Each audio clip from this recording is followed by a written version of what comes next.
जय श्री कृष्णा, राधे राधे। आप सभी भक्तों का आपके अपने YouTube चैनल श्री कृष्ण दीवानी में हार्दिक स्वागत है। आज हम सुनेंगे प्रदोष व्रत की कथा।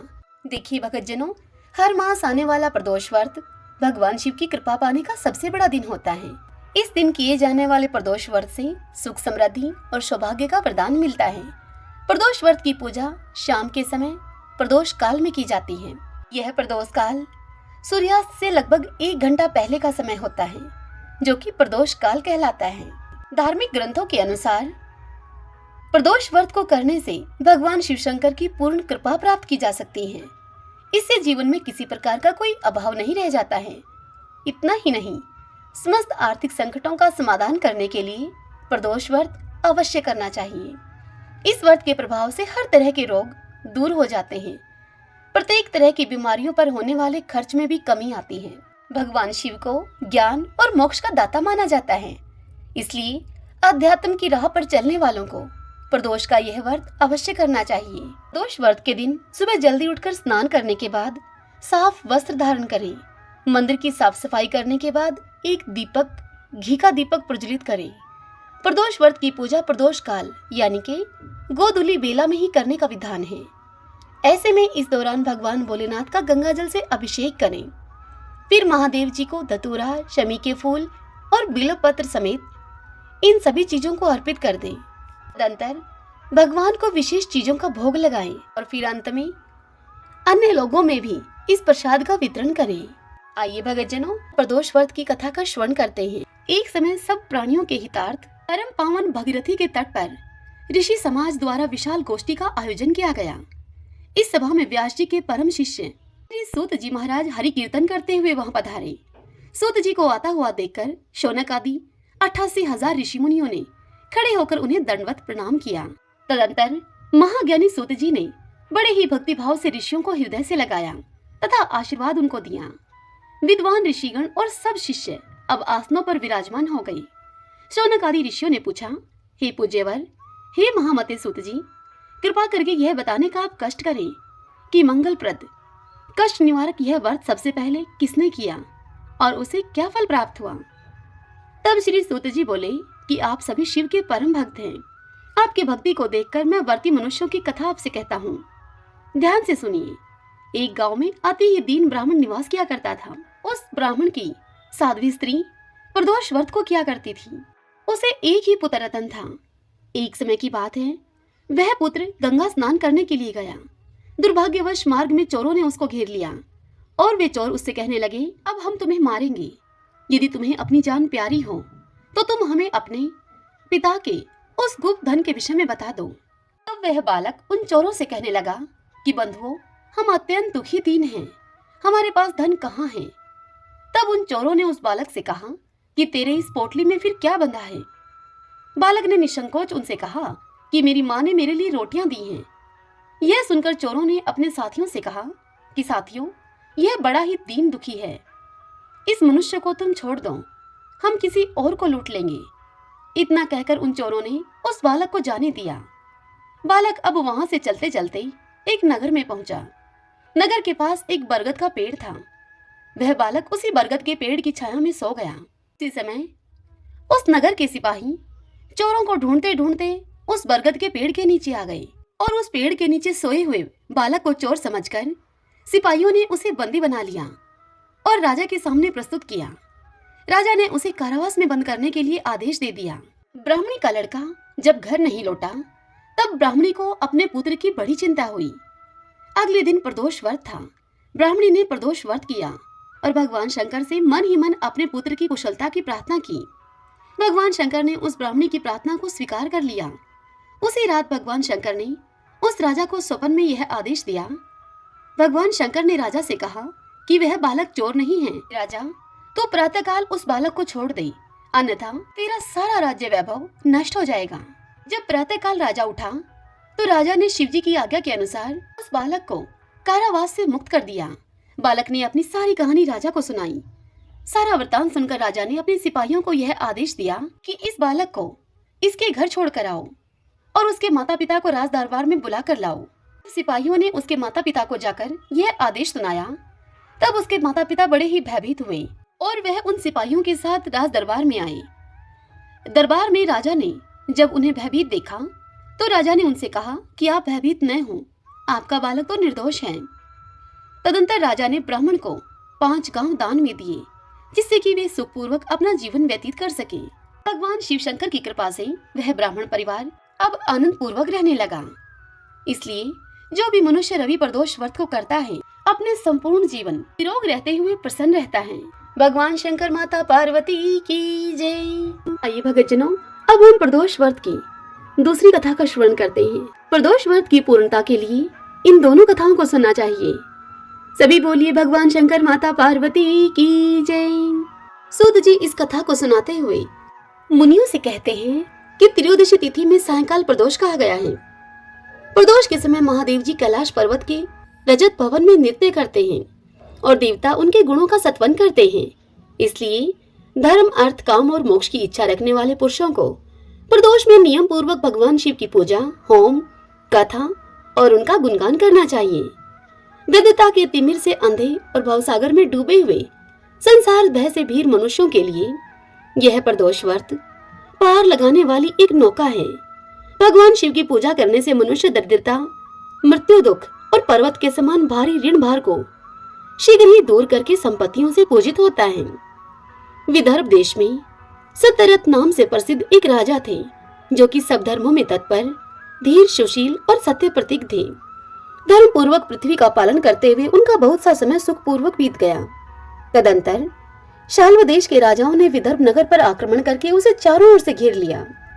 अपनी पुरी को शत्रुओं से घिरी हुई देखकर विदर्भराज विशाल सेना को साथ में लेकर युद्ध के लिए सामने आए। बल से उन्मत्त हुए शाल्व देशी क्षत्रियों के साथ राजा का अत्यंत भयंकर युद्ध हुआ। शाल्वों की बहुत बड़ी भारी सेना मारी गई, परंतु अंत में विदर्भराज भी उनके हाथों से मारे गए। मंत्रियों के सहित उस महारथी वीर राजा के मारे जाने पर मरने से बचे हुए सैनिक भाग खड़े हुए। उस समय विदर्भराज सत्यरथ की एक पतिव्रता स्त्री अत्यंत शोकग्रस्त होकर रात के समय राजभवन से निकलकर पश्चिम दिशा की ओर चली गई। वह गर्भवती थी। सवेरा होने पर धीरे धीरे मार्ग से जाती हुई उस साध्वी रानी ने बहुत दूर का रास्ता तय कर लेने के बाद एक स्वच्छ तालाब देखा और वह उस तालाब के किनारे शोभा पाने वाले एक छायादार वृक्ष के नीचे बैठ गई। भाग्यवश उसी निर्जन स्थान में वृक्ष के ही नीचे पतिव्रता रानी ने उत्तम गुणों से युक्त शुभ मुहूर्त में एक पुत्र को जन्म दिया। तत्पश्चात अत्यंत प्यास से व्याकुल होकर वह सुंदर अंगों वाली रानी जलाशय में उतरी। इतने में ही एक बड़े भारी ग्रह ने आकर, ग्रह मगरमच्छ को कहा जाता है, उस ग्रह ने आकर उस रानी को ग्रस लिया, अर्थात उस रानी को खा लिया। वह बालक पैदा होते ही माता पिता से हीन हो गया। तदंतर भूख और प्यास से पीड़ित होने के कारण उस सरोवर के किनारे जोर जोर से रोने लगा। वह नवजात शिशु जब इस प्रकार से कर्दन कर रहा था, उसी समय भाग्यवश वहां एक श्रेष्ठ ब्राह्मणी आ पहुंची। वह भी अपने 1 वर्ष के बालक को गोद में लिए हुए वहां आई थी। ब्राह्मणी निर्धन और विधवा थी, घर घर भीख मांगकर अपना जीवन निर्वाह करती थी। उसका नाम था उमा। उस सती साध्वी ब्राह्मणी ने उस राजकुमार को देखा। उसे अनाथ की भांति कर्दन करते हुए देखकर उसने मन ही मन विचार किया कि यह तो बड़े आश्चर्य की बात दिखाई देती है कि यह नवजात शिशु, जिसकी नाल भी अभी तक नहीं कटी है, इस प्रकार पड़ा हुआ है। इसकी माता कहाँ चली गई? न इसके पिता हैं और न ही कोई बंधु बांधव है। यह दीन अनाथ बालक बिना बिस्तर के भूमि पर सो रहा है। यह चांडाल का पुत्र है या शूद्र का, वैश्य का बालक है या फिर ब्राह्मण का, अथवा यह क्षत्रिय का शिशु है? इसका निश्चय कैसे किया जाए? मैं इस शिशु को उठाकर अपने सगे पुत्र की तरह अवश्य पालन कर सकती हूँ, परंतु यह किस कुल का है, यह न जानने के कारण इसे छूने का साहस नहीं है मुझ में। वह पतिव्रता ब्राह्मणी जब इस प्रकार कह रही थी, तभी उसी समय वहां पर एक सन्यासी महात्मा आ पहुंचे।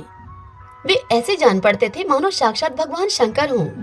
उन श्रेष्ठ भिक्षुक ने उस स्त्री से कहा कि ब्राह्मणी, तुम खेद न करो, हृदय की संशय वृत्ति दूर करके इस बालक की तुम रक्षा करो, इससे तुम्हें शीघ्र ही परम कल्याण की प्राप्ति होगी। इतना कहकर वे दयालु भिक्षु वहां से तुरंत चले गए। उनके जाने के बाद ब्राह्मणी ने विश्वास पूर्वक उस बालक को लेकर अपने घर की ओर प्रस्थान किया। उस राजकुमार का ब्राह्मणी ने अपने बेटे के समान ही पालन पोषण किया। एक चक्रा नामक नगर में उस ब्राह्मणी का घर था। वह भिक्षा के अन्न से ही अपने पुत्र और राजकुमार का पालन करने लगी।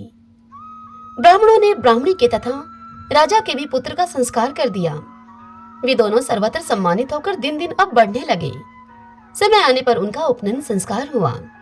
अब वे दोनों बालक एक साथ रहकर नियमों का पालन करने लगे। दोनों माता के साथ प्रतिदिन भिक्षा के लिए जाते थे। एक दिन वह ब्राह्मणी उन दोनों बालकों के साथ भीख मांगती हुई दैव योग से देव मंदिर में गई। वहां बड़े बूढ़े ऋषि मुनि वहां रहा करते थे। उन दोनों बालकों को देखकर परम बुद्धिमान शांडिल्य नामक मुनि ने कहा, आहो, दैव का बल बड़ा विचित्र है। कर्मों का उल्लंघन करना किसी भी जीव के लिए अत्यंत कठिन है। देखो ना, ये बालक दूसरी माता की शरण लेकर भिक्षा से जीवन निर्वाह करता है। इस ब्राह्मणी को ही श्रेष्ठ माता के रूप में पाकर ब्राह्मण बालक के साथ ब्राह्मण भाव को प्राप्त हो गया है। शांडिल्य मुनि का यह वचन सुनकर ब्राह्मणी को बड़ा विस्मय हुआ। उसने भरी सभा में मुनि को प्रणाम करके उनसे पूछा, हे ब्राह्मण, एक सन्यासी के कहने पर मैं इस बालक को अपने घर में ले आई हूँ। यद्यपि अभी तक इसके कुल का कुछ पता नहीं लगा मुझे, फिर भी मैं अपने पुत्र की भांति इसका पालन पोषण करती हूँ। आप ज्ञान के नेत्रों से देखते हैं, इसलिए आपसे यह जानना चाहती हूँ मैं कि यह बालक किस कुल में उत्पन्न हुआ है और इसके माता पिता कौन हैं। यह सुनकर वह मुनि उस ब्राह्मणी से बोले, यह विदर्भ देश के राजा का पुत्र है।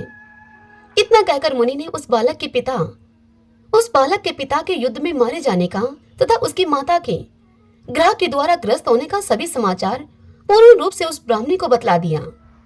यह सुनकर ब्राह्मणी को और भी आश्चर्य हुआ। इसलिए उस ब्राह्मणी ने फिर से प्रश्न किया और कहा कि हे महामुनि, वे राजा संपूर्ण भोगों को छोड़कर युद्ध में क्यों मरे और इस बालक को यह दरिद्रता कैसे प्राप्त हुई। अब दरिद्रता को पूर्णतः नष्ट करके यह बालक राज्य कैसे प्राप्त करेगा। मेरा यह पुत्र भी भिक्षा अन्न से ही जीवन को निर्वाह करता है, अतः इसकी दरिद्रता के निवारण का भी आप कोई उपाय हो तो वह मुझे बताने की कृपा करें। तब शांडिल्य मुनि ने उस ब्राह्मणी से कहा कि इस राजकुमार के पिता विदर्भ राज पूर्व जन्म में पांड्य देश के श्रेष्ठ राजा थे। वे सब धर्मों के ज्ञाता थे और संपूर्ण पृथ्वी का धर्म पूर्वक पालन किया करते थे। एक दिन प्रदोष काल में राजा भगवान शंकर का पूजन कर रहे थे और बड़ी भक्ति से त्रिलोकीनाथ महादेव जी की आराधना में वे संलग्न थे। उसी समय नगर में सब और बड़ा भारी कोलाहल मचा। उस उत्कट शब्द को सुनकर राजा ने बीच में ही भगवान शंकर की पूजा छोड़ दी और नगर में शोभ फैलने की आशंका से राजभवन से बाहर निकल गए। इसी समय राजा का महाबली मंत्री शत्रु को पकड़कर उनके समीप ले आया। वह शत्रु पांड्य राज का ही सामंत था। उस शत्रु को देखकर राजा ने क्रोध पूर्वक उसका मस्तक कटवा दिया। शिव पूजा को छोड़कर नियम को समाप्त किए बिना ही राजा ने रात में ही भोजन भी कर लिया। इसी प्रकार राजकुमार भी प्रदोष काल में शिव जी की पूजा किए बिना ही भोजन करके सो गया। वही राजा दूसरे जन्म में विदर्भ राज हुआ था। शिव जी की पूजा में विघ्न होने के कारण शत्रुओं ने इसको सुख भोग के बीच में ही मार डाला। पूर्व जन्म में जो उसका पुत्र था वही इस जन्म में भी हुआ है। शिव जी की पूजा का उल्लंघन करने के कारण ही यह दरिद्रता को प्राप्त हुआ है। इसकी माता ने पूर्व जन्म में छल से अपनी सौतन को मार डाला था। उस महान पाप के कारण ही वह इस जन्म में ग्रह के द्वारा मारी गई। मैं यह सत्य कहता हूँ, हे ब्राह्मणी, परलोक में हित की बात कहता हूँ, शास्त्रों का सार एवं उपनिषदों का हृदय कहता हूँ। इस भयंकर आसार संसार को प्राप्त हुए जीव, उस जीव के लिए ईश्वर के चरणारविंदों की सेवा ही सार वस्तु है। जो प्रदोष काल में अनन्यचित होकर परमेश्वर के चरणारविंदों की पूजा करते हैं, वे इसी संसार में सदा बढ़ने वाले धन धान्य, स्त्री पुत्र, सौभाग्य और संपत्ति के द्वारा सबसे बढ़कर होते हैं। हे ब्राह्मणी, यह तुम्हारा पुत्र पूर्व जन्म में उत्तम ब्राह्मण था। इसने सारी आयु केवल दान लेने में ही बिताई है। यज्ञ आदि सत्कर्म इसने नहीं किए हैं, इसीलिए यह दरिद्रता को प्राप्त हुआ है। उस दोष का निवारण करने के लिए अब यह भगवान शंकर की शरण में जाए। दोनों पक्षों की त्रयोदशी को मनुष्य जब निराहार रहे तब सूर्यास्त से 3 घड़ी पहले स्नान करे। तदंतर श्वेत वस्त्र धारण करके धीर पुरुष संध्या और जप आदि नित्य कर्म की विधि पूरी करके मौन होकर शास्त्र विधि का पालन करते हुए भगवान शिव की पूजा आरंभ करे। भगवत विग्रह के आगे की भूमि को नए निकाले हुए शुद्ध जल से भली भांति लीप पोत कर सुंदर मंडल बनावे। धोत वस्त्र आदि के द्वारा उस मंडल को सब ओर से घेर दे। ऊपर से चंदोवा आदि लगाकर फल फूल और नवीन अंकुरों से उसको सजा दे। मंडल के मध्य में उस मध्य की भूमि में 5 रंगों से युक्त विचित्र कमल की आकृति अंकित करके उसी पर सुस्थिर एवं उत्तम आसन बिछाकर वहां बैठ जाए और हृदय में भक्ति भाव से युक्त होकर पूजा की सभी सामग्री एकत्रित करें। फिर पवित्र भाव से शास्त्रोक्त मंत्र के द्वारा देवी पीठ को आमंत्रित करें। तत्पश्चात कर्मशः, आत्म शुद्धि और भूत शुद्धि आदि करके 3 प्राणायाम करें। उसके बाद बिंदु युक्त बीजाक्षरों के द्वारा विधि पूर्वक मृत का न्यास करें। तदंतर परा देवता का ध्यान करके मात्र का न्यास की विधि पूर्ण करें। फिर परम शिव का ध्यान करके पीठ के वाम भाग में गुरु को प्रणाम करें। दक्षिण भाग में गणेश जी को मस्तक झुकावे। दोनों कंधों और जांघों में धर्म, ज्ञान, वैराग्य और ऐश्वर्य का निवास करें। नाभि तथा पार्श्व भाग में अधर्म, अज्ञान, अवैराग्य तथा अनैश्वर्य आदि का न्यास करें। तत्पश्चात हृदय में अनंत आदि का न्यास करके देव पीठ पर मंत्र का न्यास करें। आधार शक्ति से लेकर ज्ञानात्मा तक का कर्मशः न्यास करके हृदय में एक कमल की भली भांति भावना करें। वह कमल 9 शक्तियों से युक्त एवं परम सुंदर हो। उसी कमल की कर्णिका में कोटि कोटि चंद्रमा के समान प्रकाशमान उमापति भगवान शिव का ध्यान करें। ध्यान कुछ इस प्रकार से करें, मन में यह भाव लेकर आए, भगवान के 3 नेत्र हैं, मस्तक पर चंद्रमा का मुकुट शोभा पाता है, जटाजूट कुछ कुछ पीला हो गया है, उस पर रतन जड़ित किरीट सुशोभित है, उनके कंठ में नील चिन्ह हैं और अंग अंग से उदारता सूचित होती है। सर्पों के हार से उनकी बड़ी शोभा हो रही है। उनके एक हाथ में वरद और दूसरे में अभय की मुद्रा है। वे फरसा धारण करते हैं। उन्होंने नागों का कंकण आभूषण को कहते हैं, केयूर, अंगद तथा मुद्री का धारण कर रखी है। वे व्याघ्र चर्म पहने हुए रत्नमय सिंहासन पर विराजमान हैं। उनके वाम भाग में गिरिराज नंदिनी उमा देवी का चिंतन करें। इस प्रकार महादेव जी तथा गिरिजा देवी का ध्यान करके कर्मशः गंध आदि से उनकी मानसिक पूजा करें। 5 वैदिक मंत्रों से गंध आदि के द्वारा पूर्वोक्त 5 स्थानों में अथवा हृदय में पूजा करें। फिर मूल मंत्र से 3 बार हृदय में ही पुष्पांजलि दें। उसके बाद सिंहासन पर महादेव जी का पुनः पूजन प्रारंभ करें। पूजा के आरंभ में एकाग्रचित होकर संकल्प पढ़ें। संकल्प करना है। तदंतर हाथ जोड़कर मन ही मन भगवान शिव का ध्यान एवं आह्वान करें और कहें, हे भगवान शंकर, आप ऋण, पातक, दुर्भाग्य और दरिद्रता आदि की निवृत्ति के लिए तथा संपूर्ण पापों के नाश करने के लिए मुझ पर आप प्रसन्न होइए। मैं दुख और शोक की आग में जल रहा हूँ। संसार भय से पीड़ित हूँ। अनेक प्रकार के रोगों से व्याकुल और दीन हूँ। हे वृषवाहन, आप मेरी रक्षा कीजिए। हे देव देवेश्वर, सबको निर्भय कर देने वाले हे महादेव जी, आप यहाँ पर पधारिए और मेरी की हुई इस पूजा को पार्वती जी के साथ आप ग्रहण कीजिए।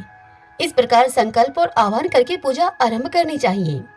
तत्पश्चात मनुष्य एकाग्रचित होकर रुद्र सूक्त का पाठ करते हुए वहां पर स्थापित किए हुए शंख के जल से और पंचामृत से महादेव जी का अभिषेक करके भांति भांति के मंत्रों से आसन आदि उपचारों को समर्पित करें। मन की भावना के द्वारा दिए हुए वस्त्रों से विभूषित स्वर्ण सिंहासन की कल्पना करें और उसी पर भगवान को विराजमान करके अष्टगुण युक्त अर्घ्य और पाद आदि निवेदन करें। फिर शुद्ध जल से आचमन कराकर मधु पर्क दे। उसके बाद पुनः आचमन के लिए जल देकर मंत्रोच्चारण पूर्वक स्नान करावे उनको। फिर यज्ञोपवीत वस्त्र और आभूषण आदि अर्पण करें। परम पवित्र अष्टांग युक्त चंदन चढ़ावे। बिल्व, मदार, लाल कमल, धतूर, कनेर, सनई का फूल, चमेली, कुशा, अपामार्ग, तुलसी, जूही, चंपा, भटकैया और करवीर के फूलों में से जितने भी मिल जाएं, उन सबको शिव उपासक भगवान शिव पर चढ़ाएं। इनके अतिरिक्त भी नाना प्रकार के सुगंधित पुष्प उनको निवेदन करें। तत्पश्चात लाल चंदन से उत्पन्न धूप और निर्मल दीप समर्पित करें। उसके बाद हाथ धोकर घी, नमकीन और साग, मिठाई, पुआ, शक्कर तथा गुड़ के बने हुए पदार्थ एवं खीर का नैवेद्य भोग लगाएं। मधु, दही और जल भी अर्पण करें। उस खीर का ही मंत्र के द्वारा प्रज्वलित की हुई अग्नि में हवन करें। यह होम शास्त्रोक्त विधि से आचार्य के कथन के अनुसार संपन्न करना चाहिए। भगवान शंकर को नैवेद्य देकर मुख शुद्धि के लिए उत्तम तांबूल अर्पण करें। धूप, आरती, सुंदर छत्र, उत्तम दर्पण को वैदिक तांत्रिक मंत्रों के द्वारा विधि पूर्वक समर्पित करें। यदि यह सब करने की अपने में शक्ति न हो, अधिक धन का अभाव हो, तो अपने पास जितना धन हो उसी के अनुसार भगवान की पूजा कर लें। गौरीपति भगवान शंकर भक्ति पूर्वक भेंट किए हुए पुष्प मात्र से भी संतुष्ट हो जाते हैं। तदंतर स्तोत्रों के द्वारा उनकी स्तुति करके भगवान को साष्टांग प्रणाम करें। फिर परिक्रमा करके पूजा समर्पित करने के बाद विधि पूर्वक श्री गिरिजापति की प्रार्थना करें। हे देव, हे जगन्नाथ, आपकी जय हो। सनातन हे शंकर, आपकी जय हो। संपूर्ण देवताओं के हे अधीश्वर, आपकी जय हो। सर्वदेव पूजित, आपकी जय हो। सर्वगुणातीत, आपकी जय हो। सबको वर देने वाले हे प्रभु, आपकी जय हो। नित्य आधार रहित अविनाशी विशंभर, आपकी जय हो। जय हो प्रभु।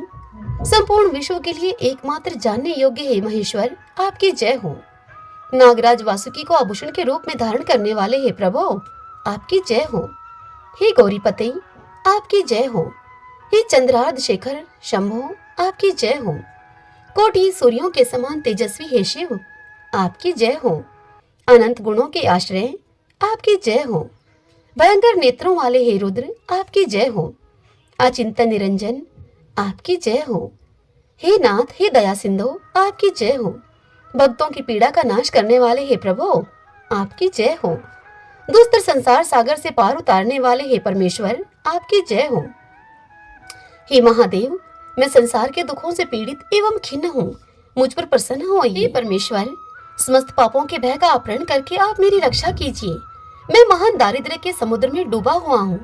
बड़े बड़े पापों ने मुझे आक्रांत कर लिया है। मैं महान शोकों से नष्ट और बड़े बड़े रोगों से व्याकुल हूँ। सब ओर से ऋण के भार से मैं लदा हुआ हूँ। पाप कर्मों की आग में मैं जल रहा हूँ और ग्रहों से मैं पीड़ित हो रहा हूँ। हे शंकर, आप मुझ पर प्रसन्न होइए। इधर मनुष्य इस प्रकार से पूजा के अंत में भगवान गिरिजापति की प्रार्थना करें। धनाढ्य अथवा राजा को इस प्रकार भगवान शंकर की प्रार्थना करनी चाहिए। हे शंकर जी, आपके प्रसाद से मेरे सदा आनंद रहे। मेरे राज्य में लुटेरे न रहें। सब लोग निरापद होकर रहें। पृथ्वी पर अकाल महामारी आदि के संताप शांत हो जाएं। सबकी खेती धन धान्य से समृद्ध हो। संपूर्ण दिशाओं में सुख का साम्राज्य छा जाए। इस प्रकार प्रदोष व्रत के दिन गिरिजापति भगवान शंकर की आराधना करें। ब्राह्मणों को भोजन कराएं और उन्हें दक्षिणा देकर संतुष्ट करें। इस प्रकार मैंने सब पापों का नाश, सब प्रकार की दरिद्रता का निवारण तथा समस्त मनोवांछित वस्तुओं का दान करने वाले शिव पूजा का तुमसे वर्णन किया। यह शिव की पूजा शिव जी के द्रव्य का हरण करने के पाप को छोड़कर शेष सभी महापातकों और उपपातकों के महान समुदाय का नाश करती है। हे ब्राह्मणी, यदि ये दोनों बालक इसी प्रकार भगवान शंकर का पूजन प्रत्येक प्रदोष के दिन करते रहें तो वर्ष भर के भीतर ही इन्हें उत्तम सिद्धि की प्राप्ति होगी। सांडिल्य मुनि का यह वचन सुनकर उस ब्राह्मणी ने दोनों बालकों के साथ मुनि के चरणों में प्रणाम किया और फिर इस प्रकार से कहा। ब्राह्मणी ने कहा कि भगवान, आज मैं आपके दर्शन मात्र से कृतार्थ हो गई हूँ। ये दोनों बालक आज से ही आपकी शरण में हैं। हे ब्राह्मण, यह मेरा पुत्र है और इसका नाम सुचिवर्त है और यह राजकुमार है जिसका नाम मैंने धर्मगुप्त रख दिया है। यह दोनों बालक और मैं, हम तीनों आपके चरणों के दास हैं। इस घोर दारिद्र्य सागर में घिरे हुए हम तीनों का आप उद्धार कीजिए। इस प्रकार शरण में आई हुई उस ब्राह्मणी को अमृत के समान मधुर वचनों के द्वारा आश्वासन देकर मुनि ने उसके दोनों बालकों को भगवान शंकर के आराधन की मंत्र विद्या का उपदेश दिया। तत्पश्चात दोनों बालक और ब्राह्मणी मुनि की आज्ञा लेकर वहां से चले गए। मुनिवर के उपदेश के अनुसार दोनों बालक प्रत्येक प्रदोष व्रत के दिन पार्वती वल्लभ शिव की आराधना करने लगे। इस प्रकार शिव पूजा करते हुए द्विज कुमार और राजकुमार के 4 महीने बड़े सुखपूर्वक बीत गए। एक दिन द्विज कुमार राजकुमार को साथ लिए बिना ही नदी के तट पर स्नान करने के लिए गया और वहां मौज से देर तक वह इधर उधर घूमता रहा। वहां झरने के जल के आघात से खाई की भूमि कट जाने से उसमें गड़ा हुआ एक बड़ा भारी खजाने का कलश चमक रहा था, जिस पर ब्राह्मण कुमार की दृष्टि पड़ी। उस कलश को देखकर वह सहसा हर्ष और कौतूहल में भरकर उस कलश के समीप गया और उसे देवता के प्रसाद से प्राप्त हुआ मानकर सिर पर लेकर अपने घर को वापस आ गया और घर के भीतर उस घड़े को रखकर माता से वह बोला कि माँ, ये भगवान शंकर का प्रसाद तो देखो। उन्होंने दया करके घड़े के रूप में यह खजाना दिखला दिया है। तब उस पतिव्रता ब्राह्मणी ने राजकुमार को बुलाकर कहा कि पुत्रो, इस खजाने के घड़े को तुम दोनों आपस में बराबर बराबर बांट लो। माता ब्राह्मणी की इस बात को सुनकर ब्राह्मण के पुत्र को प्रसन्नता हुई, किंतु राजपुत्र ने उससे कहा कि माँ, यह तुम्हारे ही पुत्र के पुण्य से प्राप्त हुआ है, इसलिए मैं इस खजाने को बांट कर लेना नहीं चाहता हूँ। अपने पुण्य से प्राप्त हुए खजाने का ये स्वयं ही उपभोग करें। वे भगवान शंकर मुझ पर भी कृपा करेंगे। इस प्रकार प्रसन्नता पूर्वक भगवान शंकर की पूजा करते हुए उन दोनों कुमारों का उसी घर में 1 वर्ष और व्यतीत हो गया। एक दिन वह राजकुमार उस ब्राह्मण कुमार के साथ बसंत ऋतु में वन में भ्रमण करने के लिए गया। कुछ दूर जाने पर उन्होंने सैकड़ों गंधर्व कन्याओं को परस्पर क्रीड़ा करते हुए देखा। उन कन्याओं को देखकर ब्राह्मण कुमार ने दूर से ही राजकुमार से कहा कि यहाँ से आगे जाना उचित नहीं है, क्योंकि उधर स्त्रियां विहार कर रही हैं। स्वच्छ अंतःकरण वाले विद्वान पुरुष स्त्रियों का सामीप्य त्याग देते हैं। ये रमणियां छल करने वाली तथा वाणी के द्वारा अन्योन्य विनय करने में कुशल हैं। ये पुरुषों को अपनी दृष्टि मात्र से मोहित कर लेती हैं। इसीलिए अपने धर्म में तत्पर ब्रह्मचारी कभी स्त्रियों के समीप जाकर उनके साथ वार्तालाप न करें। ऐसा कहकर ब्राह्मण कुमार वहां से लौट गया और दूर जाकर खड़ा हो गया, किंतु राजकुमार अकेला ही निर्भय होकर स्त्रियों की उस क्रीड़ा स्थली की ओर चला गया। उन गंधर्व कन्याओं में से एक ने राजकुमार को आते हुए देखकर मन ही मन कुछ विचार किया और सखियों से वह बोली कि सहेलियों, यहाँ से थोड़ी ही दूरी पर एक उत्तम वन है, जहाँ विचित्र चंपा, अशोक, पुन्नाग और वकुल आदि वृक्ष खिले हुए हैं। वहां जाकर तुम सब लोग फूल तोड़ कर लाओ। तब तक मैं यहीं पर बैठी हूँ। तुम फूलों का संग्रह करके पुनः यहाँ पर आ जाना। उसके इस प्रकार आदेश देने पर सखियां वन के भीतर चली गई और वह गंधर्व कन्या राजकुमार पर दृष्टि लगाए हुए वहीं पर खड़ी रही। उसे देखकर राजकुमार कामदेव के बाणों से पीड़ित हो गया। गंधर्व कन्या ने अपने पास आए हुए राजकुमार को बैठने के लिए कोमल पल्लवों का आसन दिया और राजकुमार से पूछा, हे कमल नयन, तुम कौन हो? किस देश से यहाँ पर आए हो और किसके पुत्र हो तुम? इस प्रकार पूछने पर राजकुमार ने अपने पूरा परिचय उसको बतला दिया और कहा कि मैं विदर्भराज का पुत्र हूँ। मेरे पिता और माता मेरे बचपन में ही मर गए हैं। शत्रुओं ने मेरे राज्य पर अधिकार जमा लिया है और मैं दूसरे के राज्य में गुजारा करता हूँ। अब यह सारी बातें बताकर राजकुमार ने उस गंधर्व कन्या से पूछा कि सुंदरी, तुम कौन हो? यह तुम्हारा क्या कार्य है और तुम किसकी पुत्री हो? राजकुमार के इस प्रकार पूछने पर वह कन्या बोली, महाराज कुमार, एक द्रविक नामक गंधर्व है जो समस्त गंधर्व कुल के अगुआ माने जाते हैं।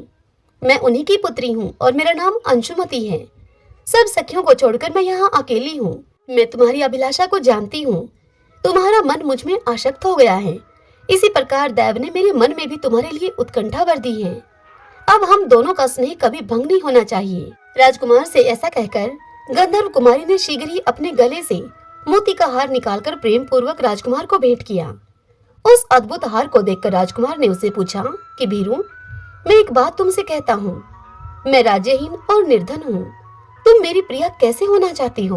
मूर्ख स्त्री की भांति पिता की आज्ञा का उल्लंघन करके अपनी इच्छा के अनुसार आचरण क्यों करती हो? यह सुनकर गंधर्व कन्या ने कहा कि हे प्रियतम, आपका कहना ठीक है। मैं पिता की आज्ञा के विरुद्ध नहीं करूंगी। आप इस समय घर को पधारें और परसों प्रातःकाल पुनः यहीं पर दर्शन देना। मुझे आपसे कुछ हमारा कार्य है। इतना कहकर वह गंधर्व कन्या अपनी सखियों के आ जाने से उनके साथ चली गई।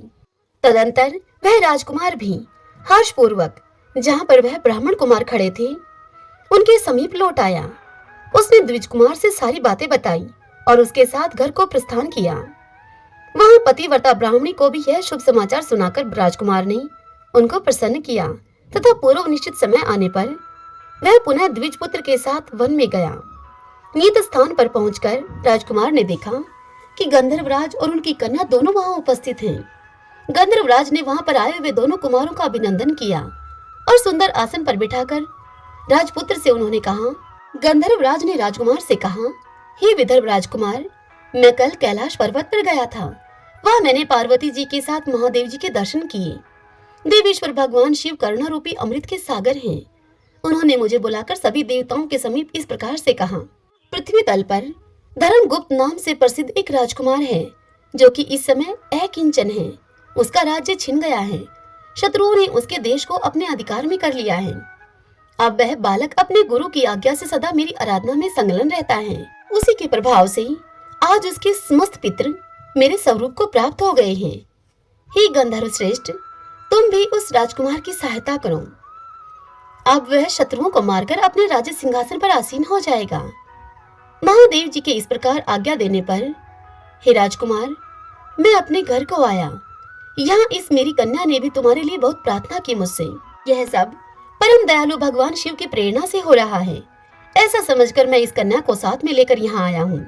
इसलिए अपनी पुत्री अंशुमति को मैं तुम्हें पत्नी के रूप में देता हूँ और भगवान शिव जी की आज्ञा से शत्रुओं को मारकर तुम्हें तुम्हारे राज्य पर बिठाऊंगा।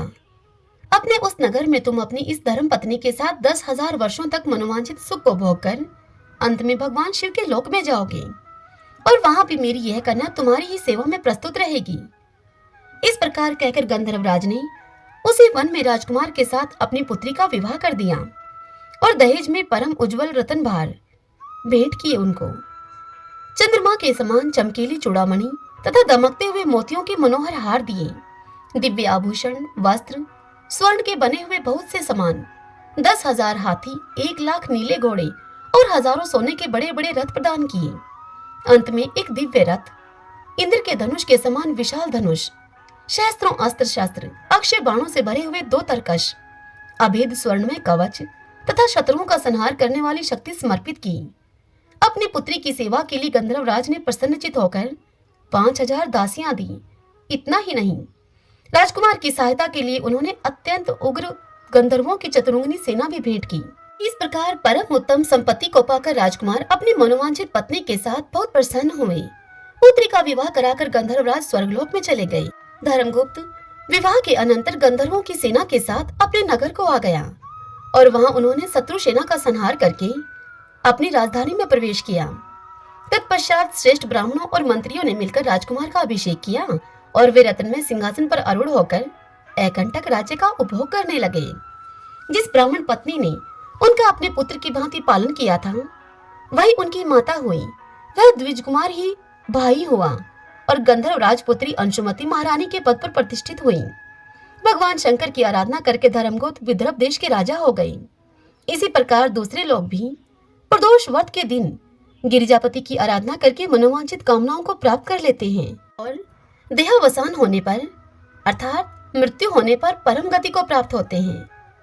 सूत जी इस कथा को सुनाते हुए कहते हैं कि जो प्रदोष व्रत के परम अद्भुत पुण्य में महात्म्य को प्रदोष व्रत के दिन शिव पूजन के बाद एकाग्रचित होकर सुनता है, कहता है अथवा पढ़ता है, उसे 100 जन्मों तक कभी दरिद्रता प्राप्त नहीं होती और अंत में वह ज्ञान के ऐश्वर्य से युक्त होकर भगवान शंकर के परम धाम को प्राप्त होता है। सभी बोलिए भगवान शंकर माता पार्वती की जय। आइए भक्तजनों, अब हम भगवान शंकर की आरती करते हैं। ओम जय शिव ओमकारा, स्वामी जय शिव ओमकारा, ब्रह्मा विष्णु सदा शिव अर्धांगी धारा। ओम जय शिव ओमकारा, एकानन चतुरानन पंचानन राजे, हंसानन गरुड़ासन वृषवाहन साजे। ओम जय शिव ओमकारा, 2 भुज 4 चतुर्भुज, 10 भुज ते सोहे, प्रभु 10 भुज अति सोहे, तीनों रूप निरखता त्रिभुवन जन मोहे। जय शिव ओमकारा, माला वनमाला मुंडमाला धारी, चंदन मृग मद सोहे, भोले शुभकारी। ओम जय शिव ओमकारा, श्वेतांबर पीतांबर बागांबर अंगे, शनकादिक ब्रह्मादिक प्रेतादिक संगे। ओम जय शिव ओमकारा, कर के मध्य कमंडलु चक्र त्रिशूल धरता, जग करता संहरता जग पालन करता। ओम जय शिव ओमकारा, ब्रह्मा विष्णु सदा शिव जानत अविवेका, अक्षर के मध्य ये तीनों एका। ओम जय शिव ओमकारा, त्रिभुवन स्वामी जी की आरती जो कोई जन गावे, कहत शिवानंद स्वामी मनवांछित फल पावे। जय शिव ओमकारा। सभी बोलिए भगवान शंकर माता पार्वती की जय, शिव परिवार की जय। आशा करती हूँ यह कथा आपको पसंद आई होगी। यदि ऐसा हो तो इस वीडियो को आप लाइक करें और कमेंट बॉक्स में हर हर महादेव लिखिएगा।